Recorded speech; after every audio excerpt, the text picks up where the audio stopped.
David Brandt, best community values of Lakeland. Justin Foley, Florida Ground Pros, Exterior Management Company. Sarah Keener with Northwestern Mutual. Patrick Thurman Grape at Keller Williams. Joshua Fox and Richard Fox Plumbing. Who's next? Here we go. Who are you? Sandra Thompson with Send Out Cards, and my guest just Who do you got? Hi. Matt Baker, Network Salt. Christina Hansen, Accounting and Tax Edge. Erica Ward with your electronic specialist. Next. Robbie Sampson with the mortgage firm. Andy Johnson with the mortgage firm. Stephen Brown with Resource Group Marketing. I'm Lauren Ederson with Accentuate Beauty by Lauren. So, hi. I'm Audrey with Double M Aviation with Aircraft Maintenance. Whoever's next. Eileen Figueroa, Lynch Plumbing Magazine. Frank Matola, Brand Tastic. Ryan Edrington with Excellent Exteriors Pressure Washing. Ginger. Ginger Carlisle with Primerica, and I am going to take 5 seconds because I saw that Chris Ann was mentioning about Success Magazine on the Facebook. I just want to let you know that this issue of Success Magazine, our CEO has been featured in it, and he's a great leader. So if you are reading it, just look for his article on leadership. No voice, but Mike went up right now. Suzanne Murphy with Syntex Solutions. This table. TJ Alcock, MosierData. Brooke Alcock, MosierData. Whoever. Do we have more people? It's time to tell everybody who you are. Which one of you? I'll bring some chairs over there. So Nancy Dominski with the pink piano. Hi. Diana with Butterfly Bistro. Jennifer Rivera. Dr. Jim Curry here, Accelerated Rehab and Performance. And Pat Coker. Here we go for 94 Plus. It's just amazing. Retta Christakos. Who else? Hi, Amanda. And did Eileen get to introduce herself? Yes? Okay. I think that's everybody. Fabulous. Okay. So without further ado, I know that Brooke and TJ are hanging out. Go ahead.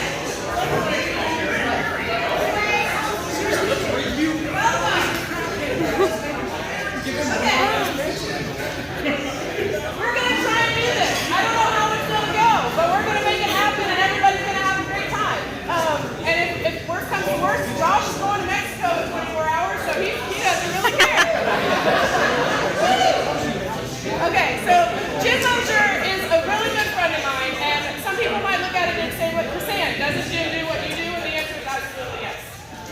We are not competitors. We are friends in trying to bring the community stronger, make people more aware of how to navigate the web, how to use the web to their advantage, how to make sure that they stay relevant in the digital space.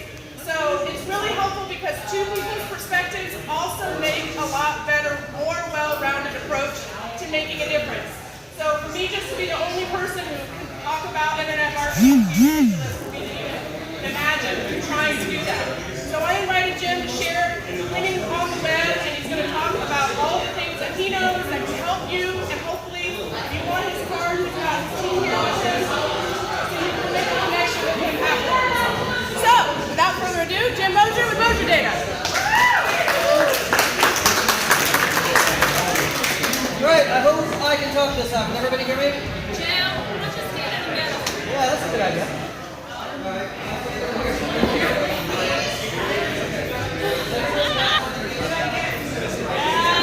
Okay, first thing I want to point out is I did this myself, and I am a web guy, not a proofreader, so I know there's typos. Lori's probably already started circling them.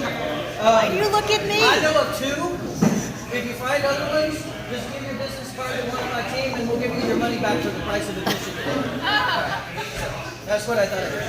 Anyway, my name is Jim Mosier. As Chris said, I'm the founder of MosierData here in Lake Limit. We're downtown, in the middle of downtown. We do websites in Limited Partners. We've done it for a long time.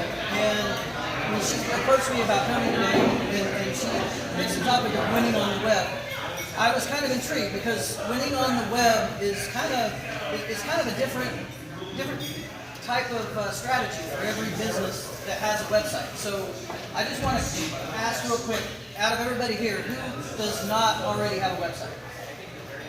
Show of hands. Okay. So we're off to a good start.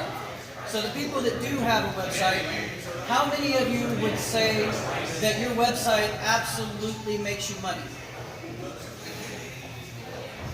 Okay, we got a few. Are you satisfied with it? Because everybody wants more? Everybody could use more something, right? All right.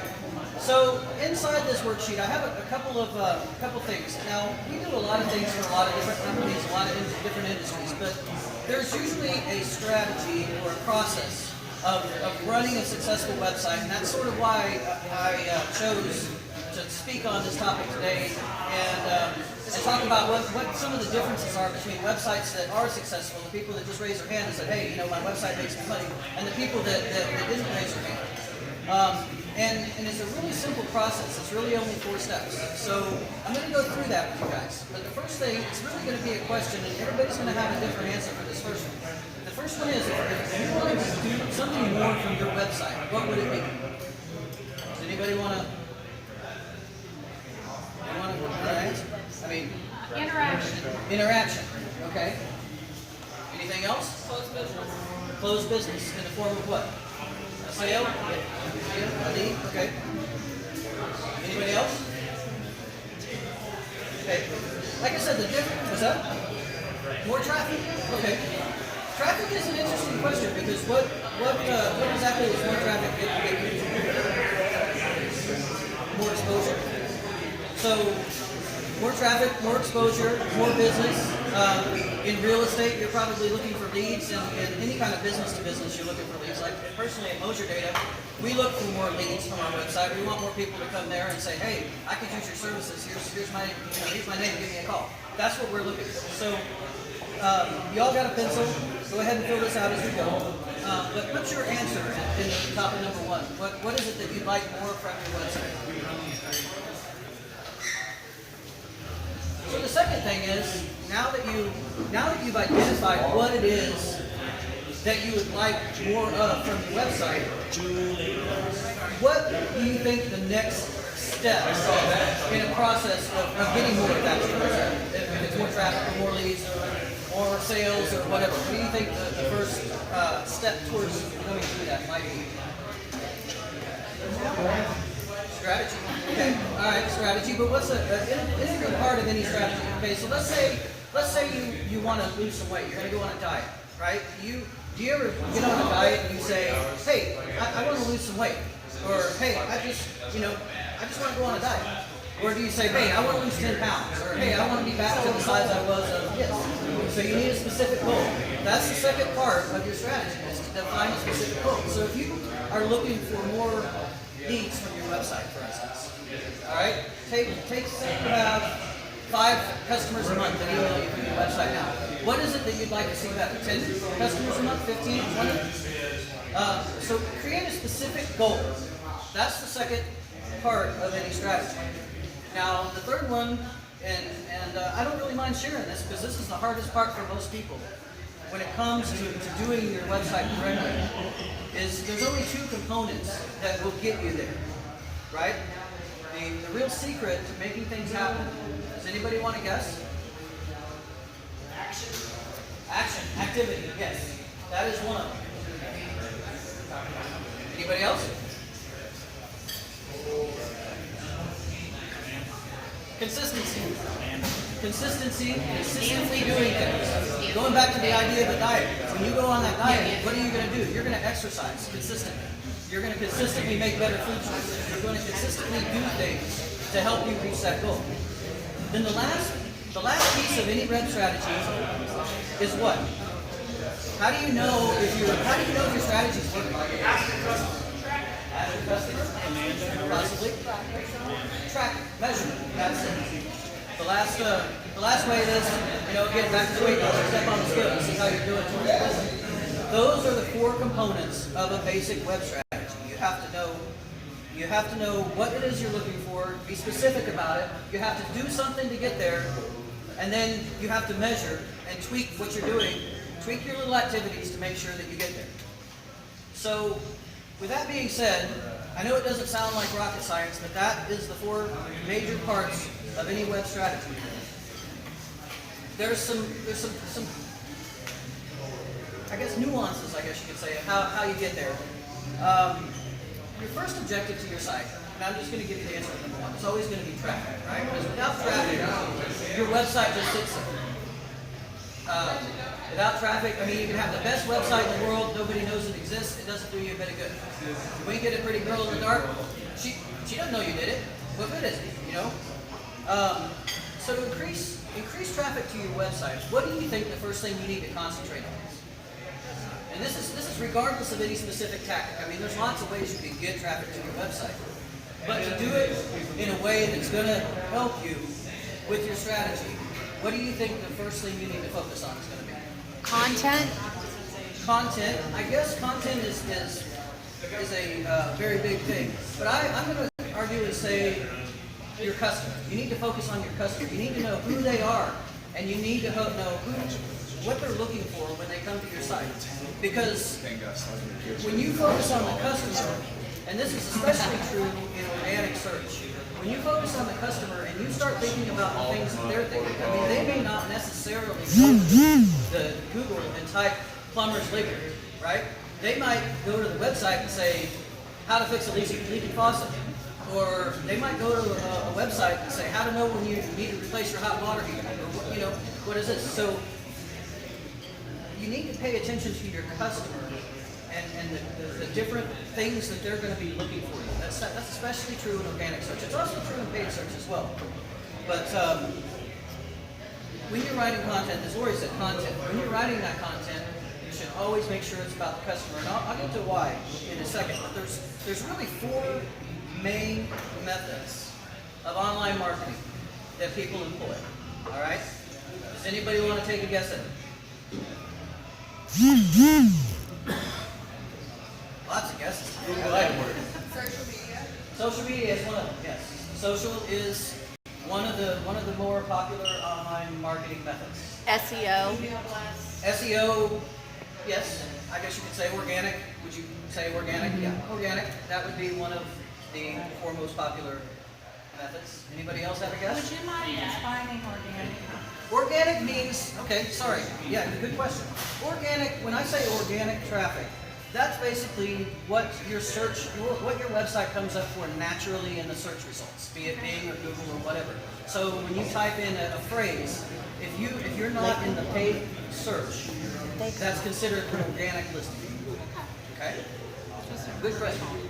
Sorry, I guess I assume that everybody that I talk to is in my space, so bring me back down to earth. It's okay. That's scary. Now the two other answers that I was looking for but didn't get is pay-per-click. People can pay for traffic. You can go and you can pay Google to be on page 1. As a matter of fact, that's the only guaranteed way to be on page 1 of Google is to pay and be there. And you can also pay Facebook. I mean, everybody here has probably seen or been exposed to Facebook ads at some point. So paid traffic is one of the 4 methods. And then another one that a lot of people forget about is email. Email newsletters and email nurturing is huge. Talk about a way to keep in touch with people who've already said, hey, keep in touch with me, and bring them back, keep them informed of what you're doing and how you're doing. Announce your specials, do all that kind of stuff. So email is the 4th.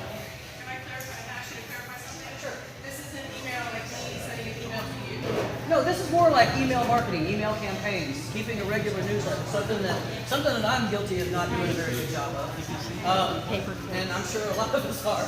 But email is a very powerful way to keep people engaged with you.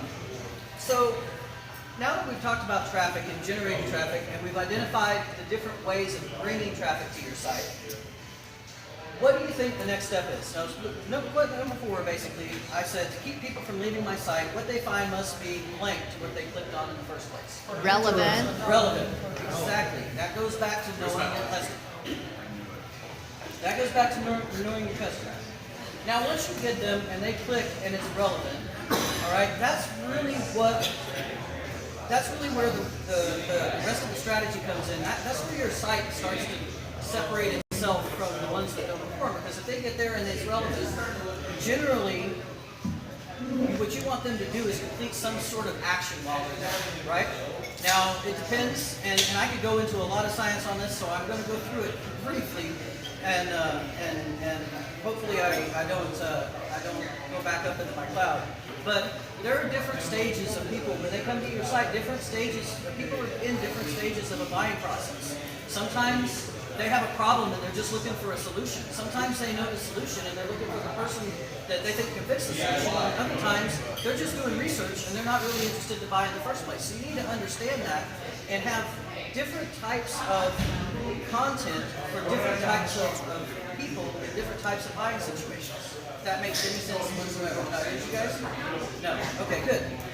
That comes back to relevancy. So when they're on your site and they're looking at this content, what do you want to do? You want to turn them into a customer. You want to turn them into a lead. Or, I'm assuming that's one of your goals there, right? So what you want them to do is complete an action on your site. You want them to download an ebook and register with their email address. Or you want them to schedule a free consultation. Or you want them to join your mailing list. Or you want them to make a donation if you're a nonprofit. But whatever it is, you want them to complete an action, right? So when they complete that action, and this is the answer number 5, that's what we call in the internet world a conversion. What you've done is you've converted that visitor from somebody that you don't know into somebody that you do now know, and you have the potential then to market to them and to have a much more direct connection with them. So that's called a conversion. And the reason conversions are important, and there's no line on number 6, but the reason conversions are important is because they can be measured. You go back to your basic strategy, number 4, measurement. Right? So now you have a metric to judge how well your website's doing. Because how well are you at turning these visitors into customers? And again, that helps in the overall strategy of winning on the web. This little calculation is an important one because that helps you know whether your problem is a traffic problem, whether you're not getting enough traffic. Or it helps you know if your problem is something on your website. You're getting tons of traffic, and you can look and see that it's coming from different keywords, but people just aren't filling out your form. Well, now you know maybe you should just start tweaking with your form a little bit. Get people to sign up. So, one of the ways to get people to opt in or to convert into a lead or convert into a sale is usually, especially in a situation where you're looking for somebody to register or something like that, they're looking for some reason to do that. I mean, I don't know. I'll do a show of hands. If anybody here ever just gone to a website and said, sure, I'll sign up for an email list. I don't know why, but, right? So when you sign up for an email list, why do you do it? Get something. So there's an incentive, right? So the number 7 universal law is most of the time, if you want somebody to connect with you, there needs to be an incentive to do so. And that incentive can be different for any kind of business. Again, if you're a consulting service, you give a free consultation. If you're a service provider, you give a free quote.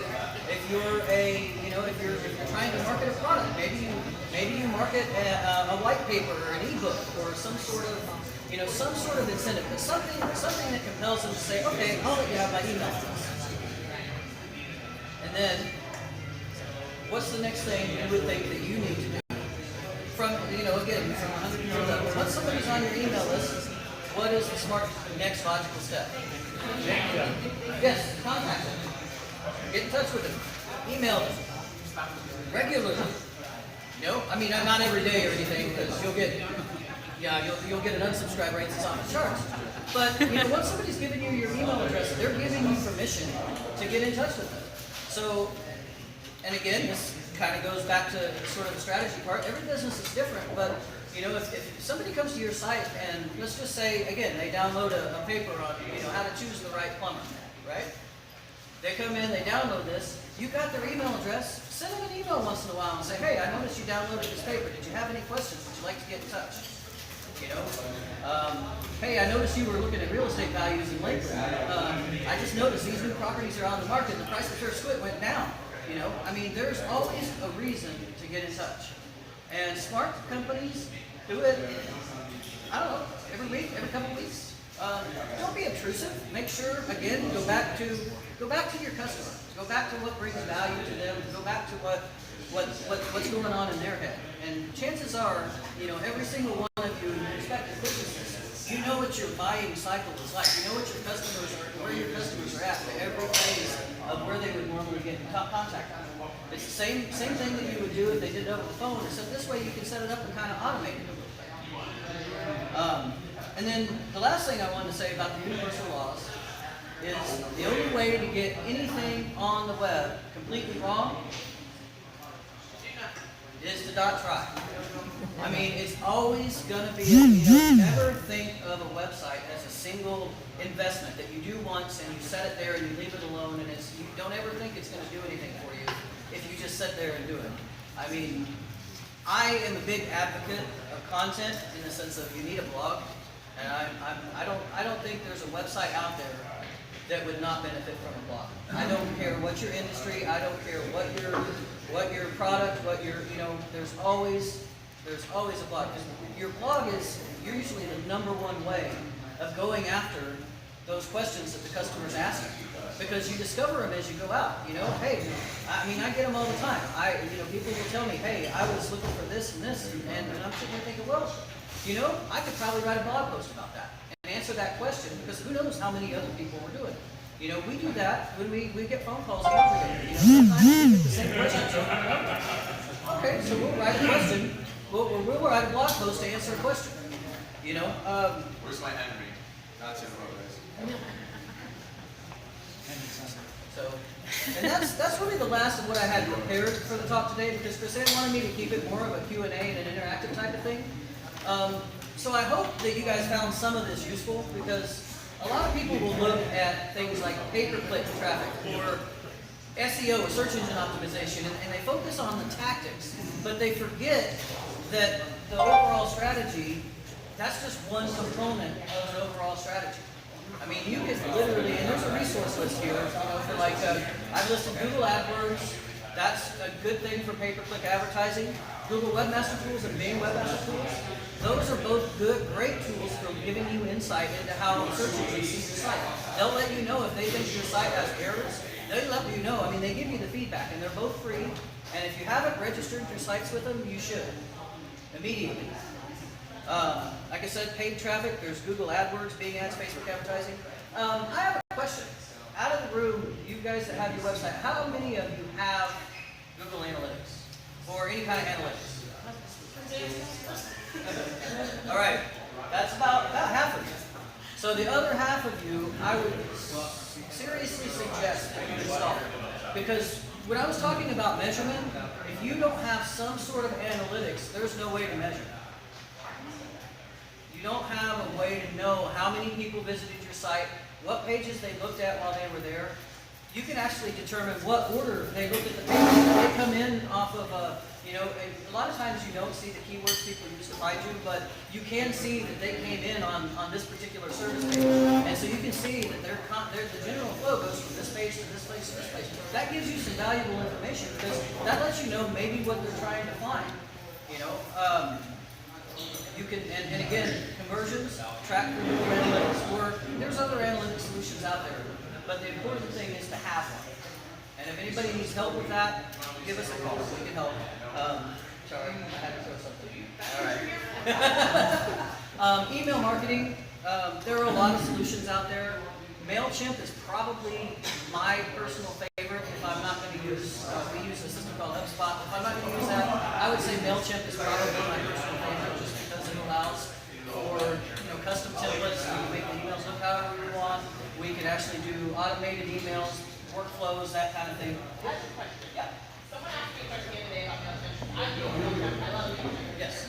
And I was trying to tell somebody the other day, and they asked me, well, if it's free, you can do all this other stuff. How did they make their money? And I was like, Because it's not free for everybody. Zoom, I mean, because yeah, Yeah, you no. want to schedule stuff and that kind of stuff. So are there a lot of people that use the paid side of it? Because I use the free. I've never used the free side, so I don't know.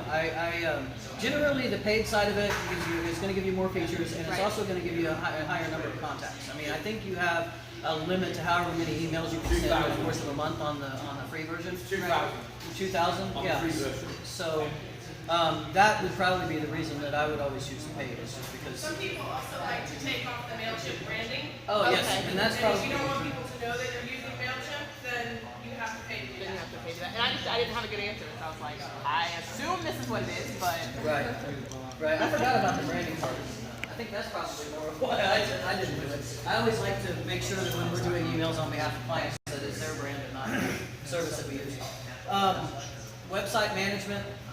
One of the things that's real important, and a lot of people. How many people here are on like 1-in-1 or GoDaddy's easy website thing or whatever? Okay. All right. Wix, Squarespace. Yeah, any of those. Okay. Those are solutions that are. How do I say this without sounding mean?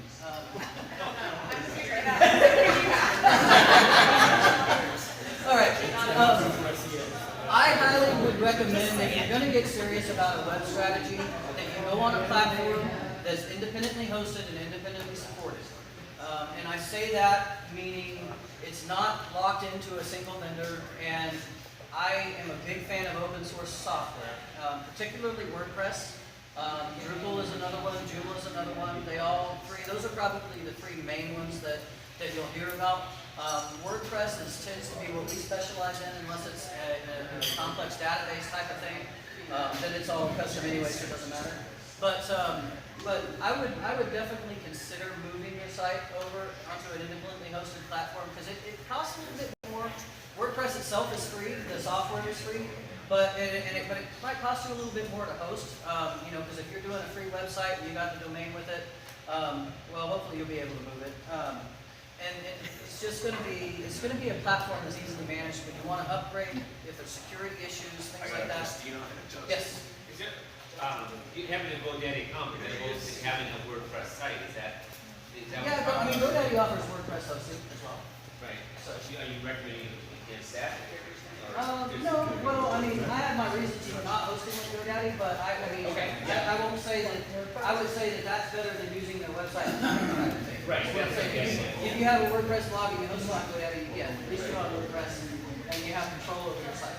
I think, and that's really the big thing, is the control over the site, being able to add pages, edit pages, blog, whatever you want to, and do all that. Can you say something also about, we've talked about this before, the ownership of your assets, who owns it, and how you control. Oh yeah, and that's something that Chris Ann and I have had conversations about, because a lot of times we'll find that people who buy a website or will go in and register for a website builder or something, and it always comes with a free domain. Or somebody will register a domain with them. Always make sure on your website, and this is probably a good thing for everybody here to do when you leave, is make sure that you go to wherever your website is, wherever your domain name was registered, and make sure that you are registered, that you actually own it, that it's not in somebody else's name. There are a lot of people that, I don't know about a lot. There are some people, unfortunately, even in our industry, that will, if you say, okay, I had so-and-so build my website, and they registered the domain before you did that, and then you decide that you're not going to no longer use their service, sorry. It's my Oklahoma coming out. You're no longer going to use their service, then what happens is sometimes they'll take that domain name hostage and just tell you got to get a new one. They own it because they built it and they sold it to, it's a hassle. Every time we come across it, it's a hassle. A lot of the services, like the Yellow Pages, they offer you this really awesome, irresistible deal. They'll build you this site. They'll ask you to pay monthly. They will let you out of the contract. You want out of the contract, or the contract ends, your website goes away. Because they'll only keep that website up that they built for you so long as you're paying them to keep it up. So there's a lot of things to just be really, really mindful. It sounds great to have a website that Yellow Pages is managing and updating for you, but it's not a long-term investment for your company. Yeah, Yellow Pages in particular, I can tell you, they charge between $700 and $1,500 to give you your domain name back if you want it after the thing. Yeah, it's they're actually one of the worst offenders. And then also in the resources section, I have a couple things. It says marketing methods, but these are just a couple of blogs or basically blogs or news sites that you can check out for specific things like search engine marketing and things like that. There's Search Engine Land and Search Engine Journal. They have a lot of good information. There's a lot of good how-to guides. If you want to learn about SEO, those are a couple of good places to start. If you want to learn about social media and marketing on Social Media Examiner is a really good site. They've constantly got articles and they cover more than just Facebook and Pinterest. And, I mean, they cover kind of the whole gamut. Yes. Oh, yeah, question. So, on the back of the pamphlet, this is just for, you know, you don't have to do it here, but this is just kind of for fun. I decided to put together a little checklist of things that ultimately you would have if you had a winning website. And the idea is, for everyone you mark yes, give yourself a point. For everyone you mark no, no point. At the bottom, there's a way to score it. So that'll give you an idea of kind of where you're at. You only score a 0 or a 1. Insert excuse here. Yes, and if you on the resources section, if you only score a 0 or 1, you're probably still on AOL with dial-up. So anyway, that's everything I had prepared for today. I guess I'd like to open it up for questions.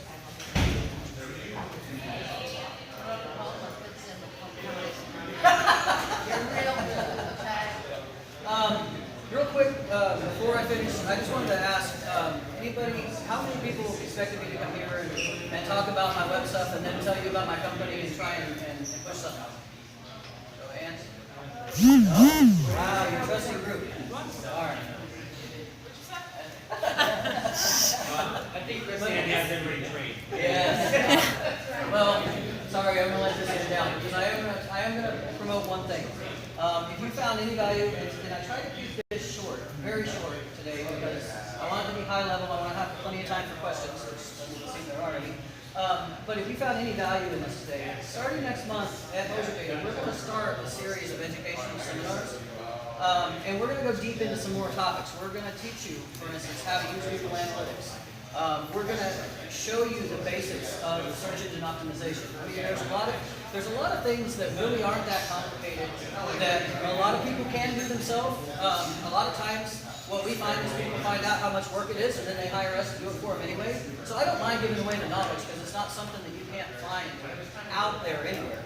And sometimes it can help with, it can help with something else that you want to do might fall into a category where we're teaching a class or something like that. So if you are interested in possibly attending one of those classes, it's going to be similar format to this, probably not the same venue. I tend to like PowerPoints and laser pointers and stuff. I'm a gadget guy, so this is just standing up here without any support is a little bit new for me, but it will be an interactive session, and like I said, again, we will be going through a lot of different subjects. If any of you are interested, give one of us your business card, and we'll get in touch with you within the next couple of weeks and let you know what the schedules are going to be and the topics are going to be. And they're actually going to be free. We're not going to charge for them. We're going to provide like a little sandwich or something, whatever I can come up with to do it, depending on the interest. It may be at our offices at MosierData. We may use a small conference room or something like that. But one way or another, if you'd like to attend, if you'd like to learn more about a specific part of running a website, give us a call. All right? You'll hear his commercials on the radio promoting the workshops. You'll also hear some of his sense of humor coming out in his commercials. I think the current one is you don't know what you don't know. You don't know what you know. You don't know what you know until you know. And then one of my favorites, and I think it was your first commercial, was tell us what our three choices are, and you can pick two. Oh yeah. No, you can have it good, you can have it fast, and you can have it cheap. But you can only pick two at a time. So if you want it good and fast, it's not going to be cheap. If you want it good and cheap, it's not going to be fast. And you want it good and wait. I'm already fast. Yeah, if you want it fast and cheap, it's not going to be very good. So take your pick. I like that.